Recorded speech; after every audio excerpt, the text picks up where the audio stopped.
Trump administration directs federal health agencies to pause communications. By Brenda Goodman.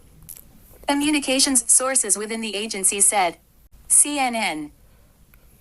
Amid a deluge of executive actions, the Trump administration has asked federal health agencies to pause external communications, such as regular scientific reports, updates to websites, and health advisories, according to sources within the agencies. The orders were delivered Tuesday to staff at agencies inside the U.S. Department of Health and Human Services, including to officials at the U.S. Food and Drug Administration, the U.S. Centers for Disease Control and Prevention, and National Institutes of Health, according to the Washington Post, which first reported the story. The direction came without warning and with little guidance as to what exactly it covered, according to sources inside the affected agencies who asked not to be named because they were not authorized to share the information. One source said the reason for the pause and its duration were not communicated. A source familiar with the directive said that while it wasn't entirely unheard of for an incoming administration to ask for a pause to review information before it's publicly released, the scope of the order appeared to be unusual.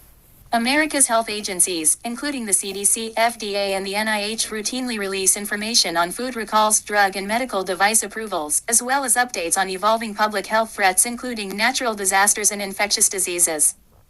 Many of the agencies have been closely tracking and reporting new information on the H5N1 bird flu outbreak, which is spreading in the nation's poultry flocks and dairy cattle and among people who work with those animals.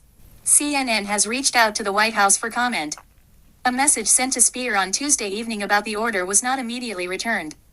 A spokesperson for the CDC and a spokesperson for the FDA referred CNN to HHS for comment. HHS has not responded to CNN's request for comment.